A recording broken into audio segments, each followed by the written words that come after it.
Hello.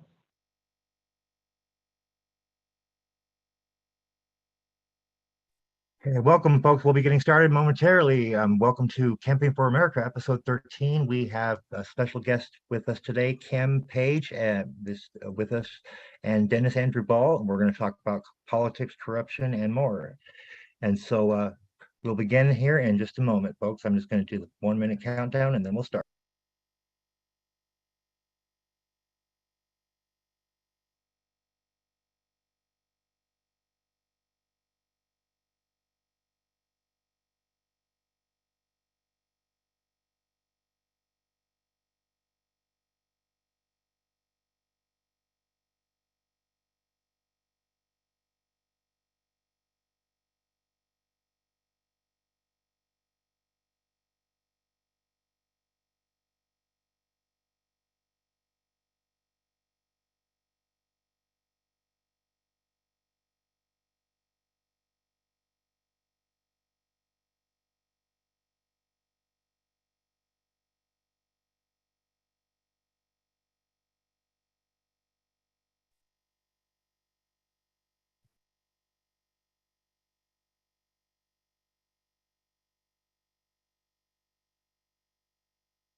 The views expressed on the show are expressly the views of the speaker and do not necessarily reflect the views, beliefs, or opinions of News for Us World, its hosts, broadcasters, or affiliates. Remember, folks, always use your own discernment when viewing. We encourage our viewers to think for themselves. Welcome, folks. We have Dennis Andrew Ball with us today, as well as Kim Page, and this is episode 13 of Campaign for America. So why don't we begin? Let me unspotlight myself, and then we can start, folks. All right. Why don't you go ahead and begin, you guys? I'm gonna let you guys. I'm gonna let you take the lead, Dennis, and then you guys go from there. Right on. Okay. Well, thank you, Stephen, for today's show. It's been a while since we did these, and I was lucky and fortunate to meet Kim through Facebook and through the Child's Parents' Rights Movement. And I spoke to Kim yesterday about her story. And so, without further ado, Kim, why don't we just go in this now and you tell us your story. Thank you for having me today, Dennis. I don't like to use the word victim, but I am a CPS victim. In January of 2019, 3 of my 4 children were removed from my care and custody due to CPS. In Alabama, they're called DHR, the Department of Human Resources, filing a fraudulent petition for removal in regards to my children. The incident which occurred that had them take my children, my daughter has had a lot of health issues. She was on some medication which can cause suicidal thoughts or tendencies. She was 17. We got into a disagreement, as mothers and teenage daughters do, and she made a statement of threat to kill herself. That prompted me to take her to the emergency room to have her evaluated to make sure that she wasn't a threat to herself or others along those lines. So I gathered my 2 younger children and left the hospital. A few minutes after I left, I get a phone call telling me that they've decided not to admit her, that I needed to come back and get her. So I come back to the hospital and I'm told, nope, we're admitting her. Go ahead and leave. So I get prepared to leave again. And then I'm chased out of the hospital by a security guard saying, wait, they're not admitting her. Hold on. So I wait. They tell me, we've decided not to admit her. We're going to let her go home. It's going to be a little bit before we get her paperwork, so just be patient with her. At this point, my boys are in the car. They're asleep. And I say, look, we're going to stay outside. Call me when we're ready for the discharge papers. Then I'll wake the boys up and we can come back inside. About an hour and a half pass. I call inside, find out what's going on. They tell me they're busy. They'll get back to me. Wait about another hour. Call back inside, and they tell me that her papers are ready, but we need to have a conversation first. So the nurse decides to attempt to lecture me on how to be a mother. Now, my daughter is 17 at this point. Her brother is 22 at this point, and my boys are 4 and 5 years old. I've got plenty of experience being a parent. So I tell the nurse, look, I'm exhausted. Can I please just have my child so we can go home? The nurse doesn't want to hear this, so she attempts to continue with this lecture, this conversation. And I make the statement that they were really handling this whole situation appropriately, that it was a lawsuit waiting to happen. So the nurse states, if you're going to threaten to sue us, we're calling DHR on you, and hangs up on me. It was about 3 o'clock in the morning when this happened. And at that point, I knew that CPS is not going to rush to the hospital because my daughter's in a safe place. So I take my boys to a local hotel, let them go ahead and get some sleep, and we can return to the hospital in the morning. I make arrangements to have a friend watch my children in the morning, and I go back to the hospital. Yeah. Between the time that it took me to get to the hospital, I called a friend of mine who's a police officer with a local police department and asked him to go to the hospital so that he could, facilitate whatever needed to be facilitated at that time. If he needed to take my daughter, whatever. I get to the hospital, and the hospital refuses to allow me to have access to, or excuse me, the CPS worker refuses to allow me to have access to my daughter and informs me that they have gotten a court order that gave them custody of my daughter. I have not been told that there was going to be a court date. I have not been told that they filed anything until 10 o'clock that morning, that they have gone to court and gotten an order from a judge to remove my child from my care. Kim, we've seen that same tactic in many different cases. Real quick, I just wanted to point out to our viewers, this is definitely a pattern. I've seen these tactics consistently amongst every case that I've covered. Every single one has the same exact pattern to it, and I just want to let our viewers know this is clearly.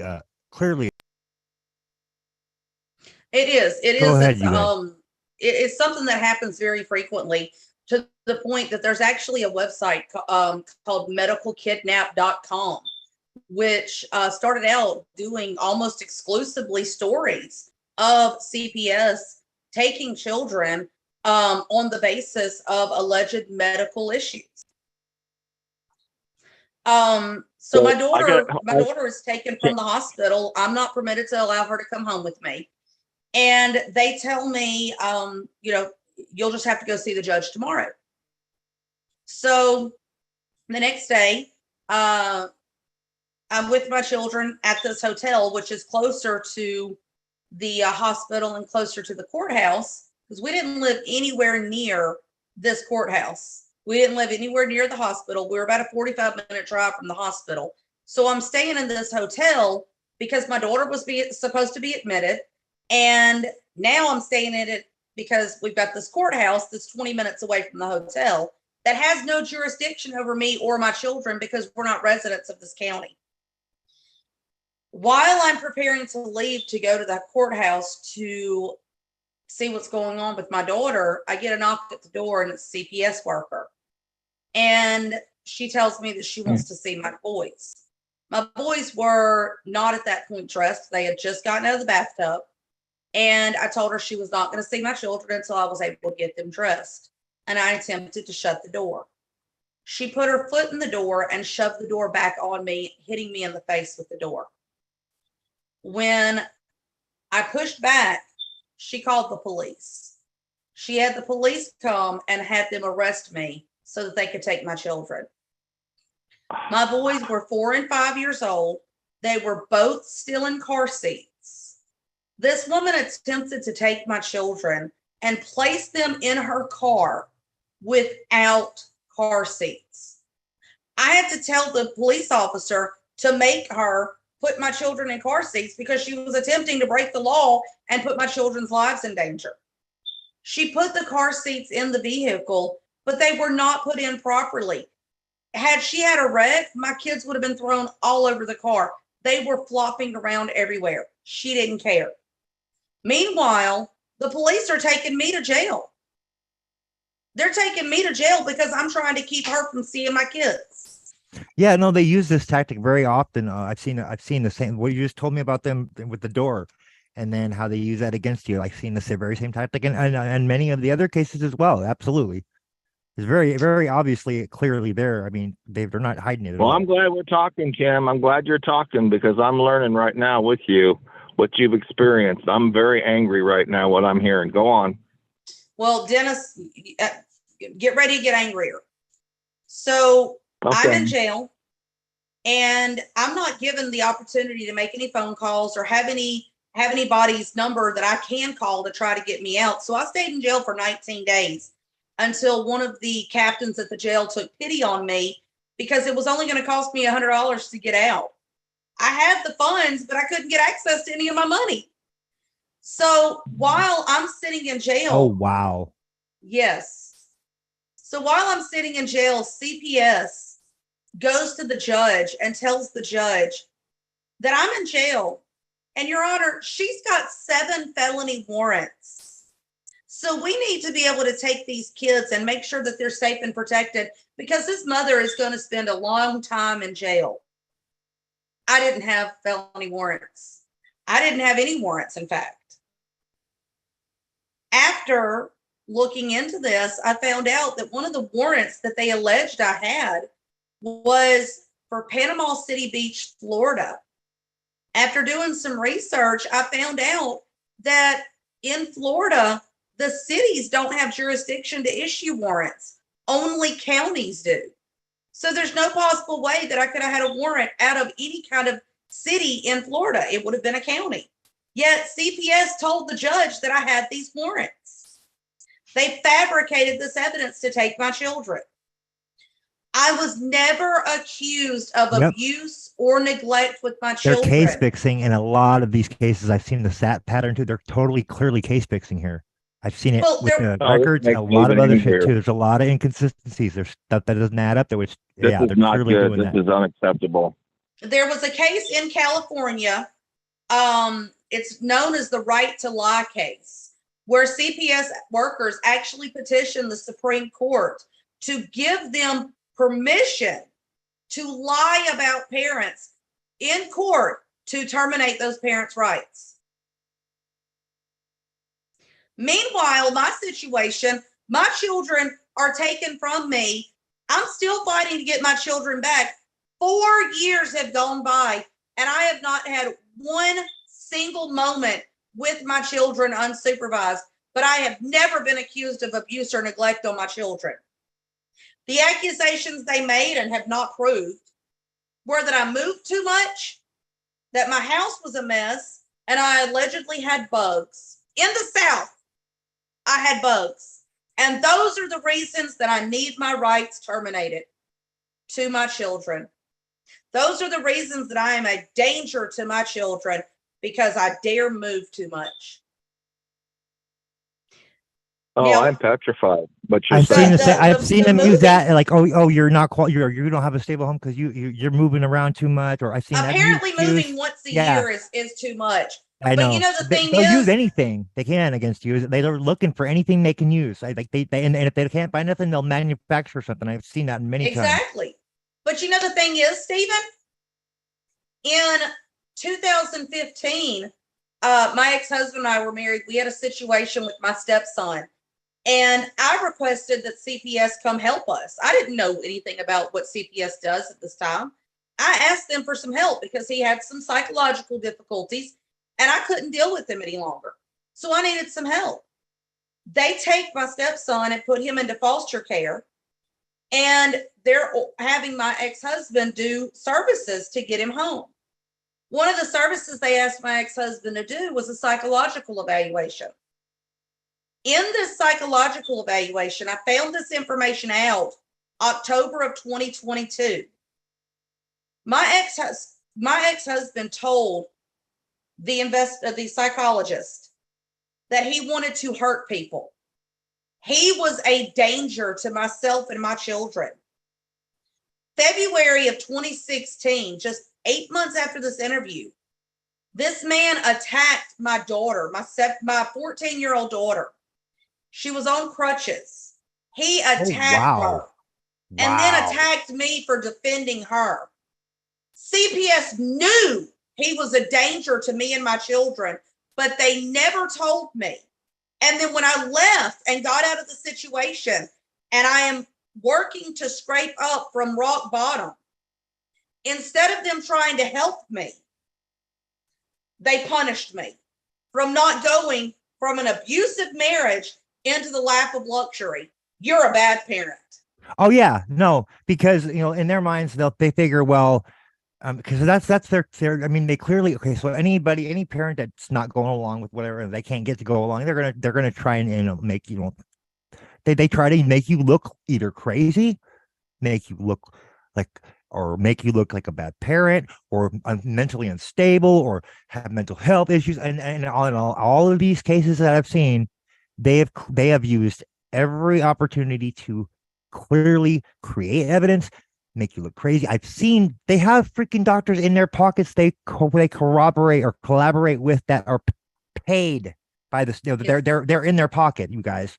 So you need to be mindful of that, because they'll use that because these people don't care. They're doing what they're doing because they're trying to cover up their own criminality, folks. Alabama we've given our trust into the system for far too long. 145 stakeholders. And some of these stakeholders are, I'm so sorry, I've got a knock at my door. Nope, never mind.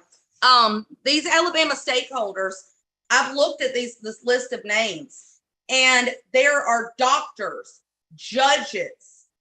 There are doctors that are considered child abuse pediatricians that are the part of these stakeholders. And I actually, back in December of 2022, I went through a trial to have my rights terminated, and my rights were terminated. And I knew they were going to be terminated because this is the conversation I've had with the Lord. He's told me what path I'm going to have to walk to be able to make changes. I knew this was going to happen, but here's the thing that really got me. The reason that she terminated my rights is because I wouldn't cooperate with the department and do the services with their people. I did everything. I did everything that was asked of me, stuff that's not even required by law. Right. And so of course they're going to react that way, because you wouldn't work with their people, or with their pick, because they couldn't force, they didn't have any in on because of that probably pissed them off. So of course they're going to retaliate against you like that. Of course. What I did was I actually went to their people. Every service I did, I went to their service providers. There was one thing that I didn't have, though. I didn't have that referral from CPS. And here's the thing about this referral. Every single thing that CPS does, they bill Medicaid for. If the CPS worker goes to the house and sees the child, that's where the connection is. Yes, that's where that is. Exactly. If they write a report, they bill Medicaid. When they tell the parent, we need you to drug test or psych evaluation or parenting classes, they send that referral to whomever it is that's going to do that service, and Medicaid pays for the service and then pays CPS for referring the parent to that service. When a parent goes and completes the service without that referral, CPS does not get that money. So that creates a financial incentive for them to keep this going, That's a paper mill. It's in the system, yeah. Exactly. And there's actually, I've got a couple of CPS workers that I work with as advocates, and I've had them review my records. And in Alabama, the CPS platform that they use to keep all the records is called FACTS, FACTS. When we went through and looked through these documents that I was provided on discovery, there are certain key words that are in bold, such as the caseworker completed a report. The word completed will be in there. There's about 8 or 10 trigger words. And when you see these trigger words in bold, those words generate or tell the system to generate a bill to Medicaid. So when the worker says the worker completed a report, the worker facilitated a visit, the worker, whatever, that's when a bill is generated to Medicaid for these actions that the worker actually performed. In addition to them getting the money from Medicaid, they get these bonuses from the federal government via Title IV-E and Title IV-D. The money comes out of the Social Security funds. Yeah, there's that Title IV incentivization I was telling all our viewers about every time we cover this issue. It's that. There you go, folks. That's it right there. That's just what she said. That confirms it. Title IV-E. Title IV-D is in regards to child support. And when a child is taken from their parents, I have seen it as early as the very first petition for removal, asking that a judge order that a parent pays child support. Now, in my case, fortunately, because I was able to get 12 judges to recuse or disqualify from my case, they were not able to go after me for child support. They didn't have jurisdiction. But they tried to hold that against me. They tried to say that because I wasn't paying child support, I wasn't supporting my children. Yet every time I tried to send stuff to my children, clothes, school supplies, whatever they needed, the fosters wouldn't allow it to come. And CPS didn't care. CPS did not care. In 2020, Alabama passed a law which allows for a judge to terminate a parent's rights based only on the forced relationship of the child to the foster parents. Wow. Oh, wow. Yes, that was passed into law in 2020, March of 2020. Our governor signed that into law. Alabama also states that should tell you everything you need to know, folks, about the governor of Alabama, wouldn't it? Well, what do you say about that, Kim? I mean, that pretty much says it all right there, doesn't it? Kay Ivey is absolutely, Kay Ivey is a true rhino.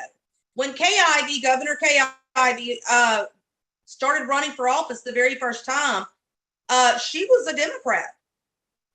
And a few years back, her first go round for governor, she flip-flopped and went to Republican.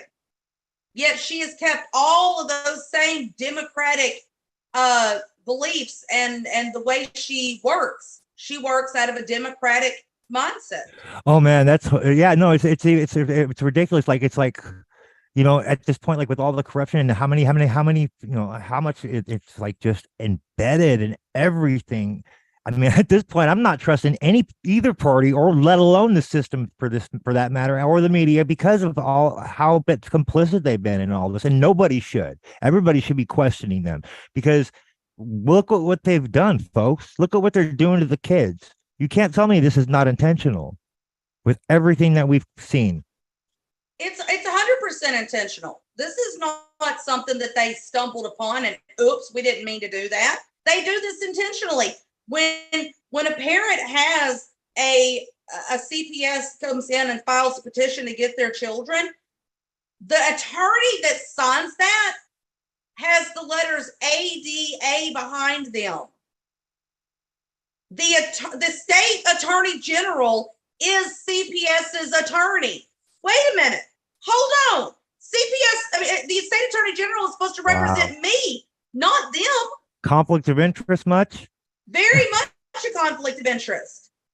CPS has Dun and Bradstreet numbers. They have EIN numbers. They have everything they need to prove that CPS is a private for-profit business. There you go, folks. That has been contracted to administer. You got it right there. An EIN, for those who don't know, is an employer identification number. It is the tax, it's basically like okay, so let's say, if I was going to put it in the context of individuals, it would be basically your social security number. But for businesses, it's your employer identification number. It's how the IRS taxes your what you're doing, and as a business. Okay, so the fact that they have an EIN right there, it says everything about their intent. Yes. This reminds me of the Clintons, what they did when they were in the White House, the way they set America up with this Family Safe Act that she created and he signed. This is where the problems have come from. But no president, no state legislator, no Congress people have objected to it. Not even, put it up to cancel it, this 4E funding. And here we are. I mean, what is the hell's going on? Can somebody tell me that? Right. We're living in the twilight zone. Everything's inverted and it's just right in your face. And everybody can see it, but anybody in a position of power to even hold any accountability to these bastards is doing nothing. I can't believe this. This is so bizarre to me. So we're living in bizarre world today, in today's time, man. It's like, wow. I mean, it's all upside down. Yeah, really. This is they spit on our veterans' graves who have died for our rights and our ability to be free people. Look at what they're doing to I've been covering the Dennis and Joanne Kowalczyk story this whole week, and look, he's a veteran and he's got Parkinson's, and they're foster parents. They are foster parents themselves. They are great. They remind me of my aunt and uncle, who are also foster parents. Great foster parents, by the way. But what these bastards are doing, they come after their kids, and it's like, and they also done advocacy work. So, and the fact that they're doing this to veterans, folks, right there, that's one perfect real life example of some of of just another story we're covering that backs up what Dennis is saying. But Stephen, the three most targeted groups that are targeted by CPS are veterans, are people who are under low the income line, and people who have blonde hair, blue-eyed children. Oh. Yeah, I've seen that pattern too.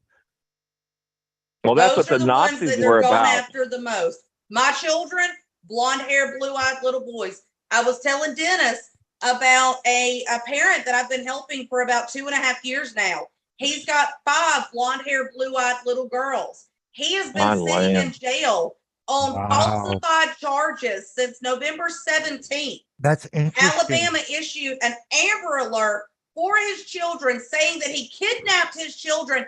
They were not in the state of Alabama when CPS took custody of his kids. I'm not sure if you made this thought or had this thought, but I know me and Dennis have talked about this a couple of times. The possibility of infiltration through Project Paperclip, that we did not. In fact, we got win the war like we thought. Well, maybe we did, but we got infiltrated. I think there's evidence. I think that's what we're seeing happen. Look at what these bastards are doing with these medical men, with all this medical fraud, the CPS corruption fraud, the school board fraud, all that shit.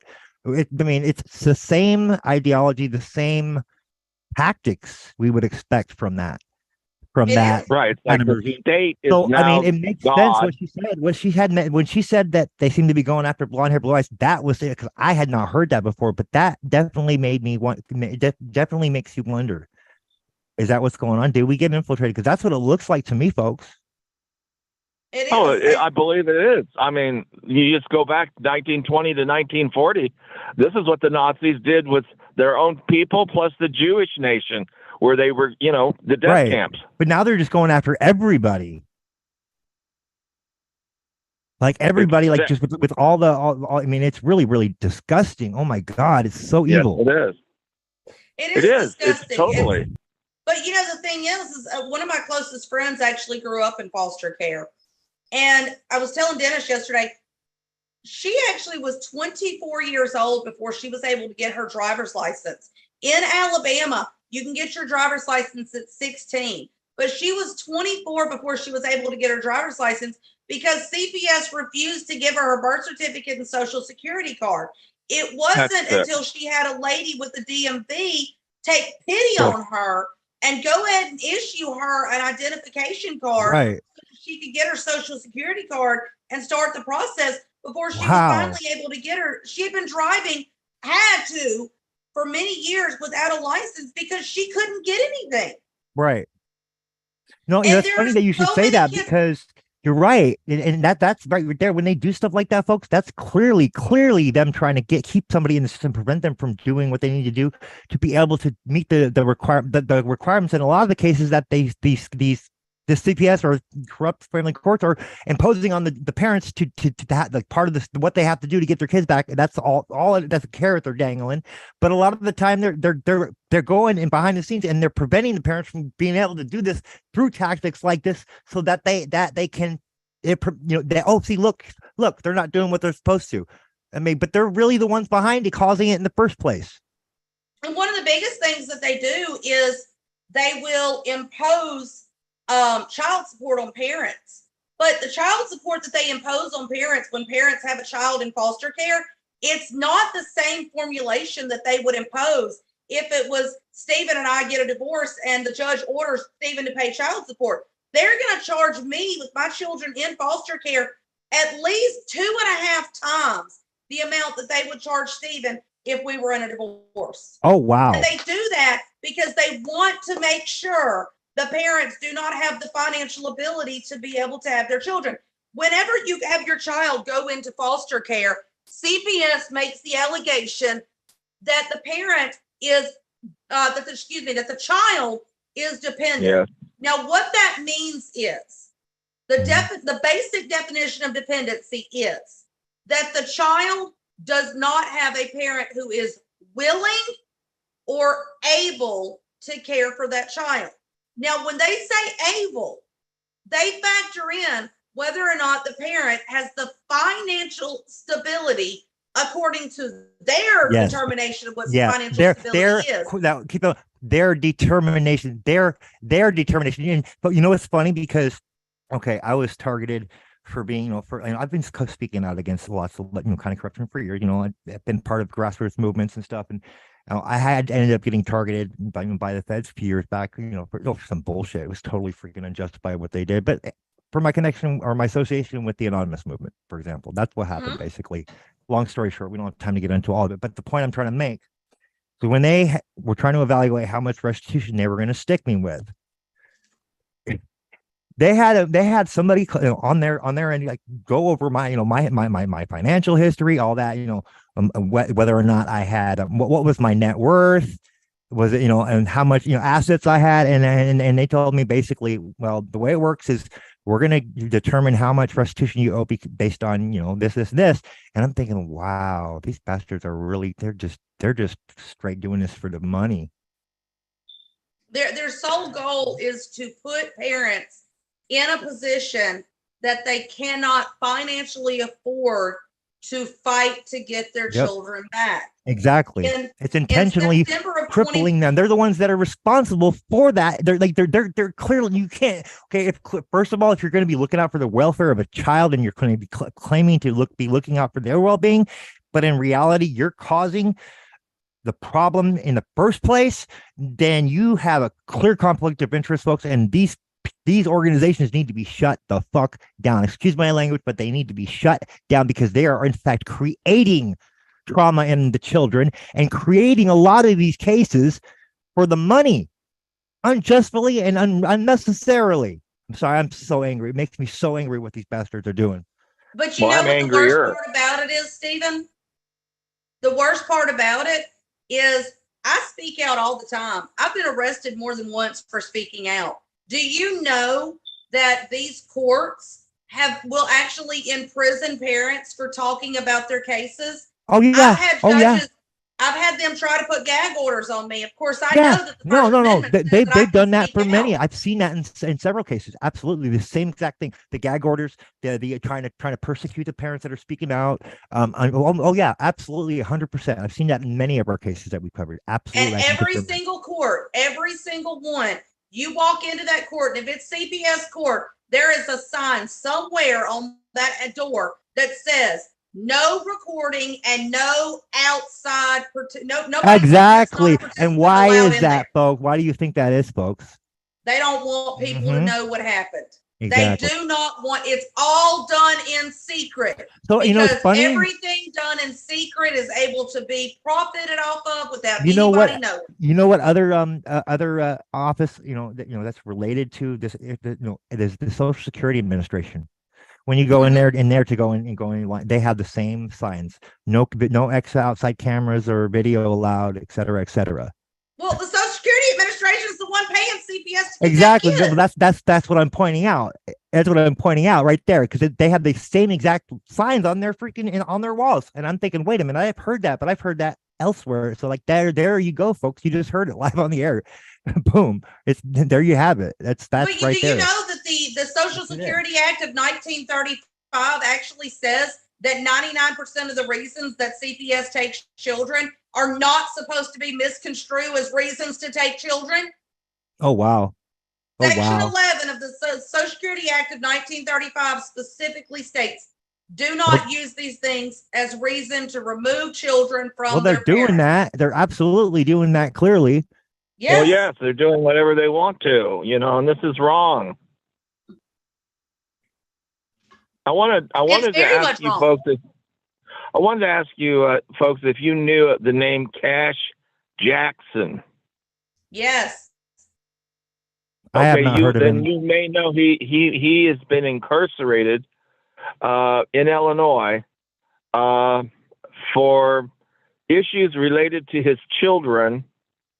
They have trumped up charges. He's a veteran too, 20 years in the Marine Corps, and has been sitting in a jail cell somewhere, maybe in Springfield. He ran for governor of Illinois this last time, and they arrested him. I'm not sure what all the particulars are, but this sounds so similar to the incarceration of parents who don't play along to get along. Cash's situation was not specifically CPS. It was family court. He was trying to get access through to his children, and his children's mother was doing everything to prevent that. And he found out what was going on with CPS and family court, and he started speaking out about it. And that's why he started running for governor. And because of his loud mouth, the loud mouth that I have, they've incarcerated him. He's got $1 million bond. Right, exactly. Just because he wants to see his kids. He wants to be a dad. We have so many people out here, so many mothers bitching about my deadbeat dad, my kid's deadbeat dad, deadbeat this, deadbeat that. But then when we have a man who is willing to go to prison for his children, just to be able to be part of their lives, we say no. What the hell is wrong with this country? I know. Exactly. I share the same sentiments. It doesn't make any sense to me. And then, you have all this infighting, and especially in this movement, there's a lot of infighting right now, I've noticed. And really, I'm like, why? What we need to ask ourselves is, why are we trying? Why? There's clearly somebody's trying to divide us. So what? The question is, why? Why are they trying to divide us? What are they so scared of that we're doing? Right. Because a weak people is an easily conquered people. When you do not have intelligence, when you do not have a backbone, you do not have the ability to stand up for yourself. Exactly. When insurrection happened and we broke free from Britain, we had men and women who were hard workers, who've been out in the fields, who have worked their tails to the bone. Now we have a bunch of couch potatoes that sit on their butts, playing on the cell phone and watching TV and griping that they have to get up and walk 3 feet if they want a soda. I know it's but that's been done intentionally. We got to acknowledge that. I mean, at this point, look at what's going on with the corruption in the school boards. And when I was in high school, we had it hadn't gotten to that point yet where it's at now. I still remember they were talking about cutting all the extracurricular programs and stuff, but they ended up doing all that. But I'm looking at, and I'm covering the school board issue here myself. Now just with what's going on in our in where I'm at, and which is in Vegas. There's a lot of this is tied together. People don't realize that, but if you think about it and you look at where the money trails go, it all ties. I've seen money trails that tie to DHS, like Department of Health and Human Services, the school board, the schools, CPS, family court, and a couple others. It's a little different in each state, but it's pretty much the same little racketeering triad going on. It is. And I actually found in the 2020 fiscal year, Alabama CPS paid the Administrative Office of Courts, which is the division of the courts that cuts the check to the judges. $1.62 million. Well, I'm questioning why are they paying this money to them? Because they don't have to pay filing fees. They don't have to pay to access the online court system. All of that's free because of the state attorney general being their attorney. Oh, so why are they paying the courts $1.62 million? Makes you wonder, doesn't it? There's a lot of weird, odd inconsistencies with these, and it's funny because we're seeing very similar patterns with the school boards and the grant money that they're just like pushing it on through because they have a 4-3 majority right now. But you got to, with what we're covering and what's actually going on is, it's entirely like, oh wow, I can't believe it's so brazen. But they're racketeering the sped money basically. Yeah, they are. And this social emotional learning bullshit they're putting in the schools now, that's just another. And then I don't know if it's going on everywhere else, but in Alabama, they're pushing to be able to have a therapist in each of the schools that is placed there by CPS. Mm-hmm. That therapist is there going into that school. And I actually had somebody, we were at a political meeting last week, and the person actually said that her nephew is in 10th grade, and the teacher gave them a questionnaire to fill out. It's about a dozen or so questions. And this was in relation to the therapist coming in. One of the questions they were asking was whether or not the child felt like they were a boy or a girl, what their socioeconomic status was. Yes. That's a completely inappropriate question to be asking a kid, period. But they were also asking what their socioeconomic status was, which whether means they lived finances, in a one-parent or two-parent household, and their situational living. Yeah. Yes. Oh wow. Yes. Why does the school need to know that? Why does the school need to know that? They shouldn't need to know that. That's not their job. Business needing to know that. But the reason they want to know that is because during the pandemic, when we had all these children that were staying home instead of going to school, CPS was called less than 10% of the amount of times that they were called the year before when kids were in school.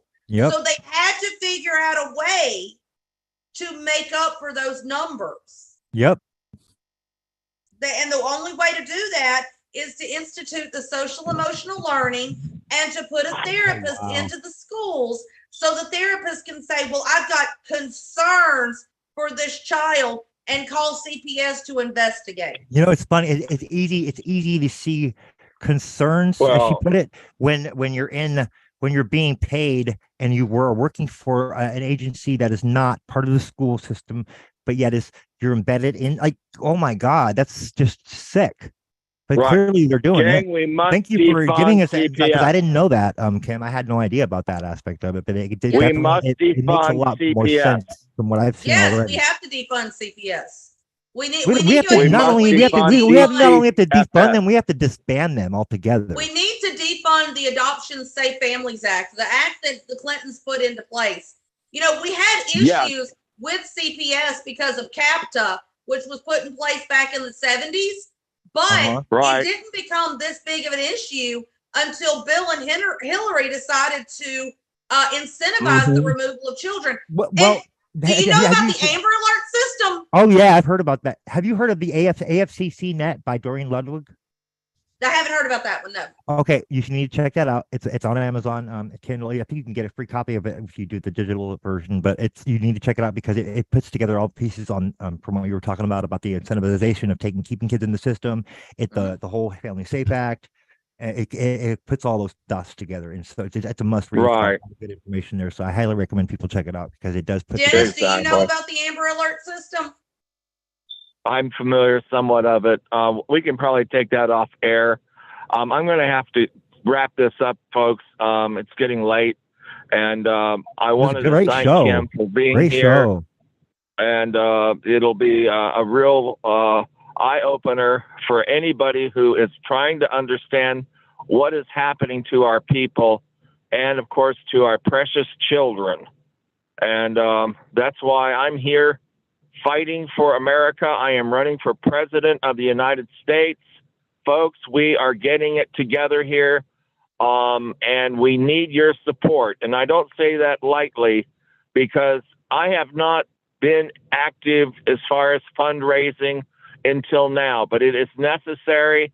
We are planning our rallies at the airports right now in the southern states where it's much warmer. I'm talking to you from Illinois, Marion, Illinois, a rural community where family first originated with me. And in spite of the liberal behavior of Illinoisans, Southern Illinois is a lot more conservative. And many people have said the South starts here. So for that, I'm grateful that I was raised right. Like I said in the beginning of the program, I had two wonderful parents. I honor them in my book, The Champ, Winning in the Ring of Life. And I have my flagship book for the campaign called One Nation.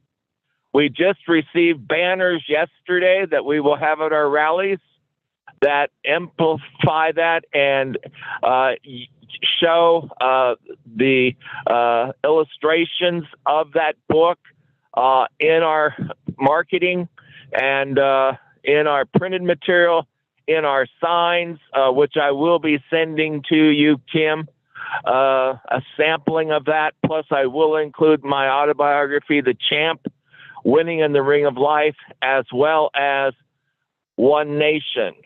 That's very important.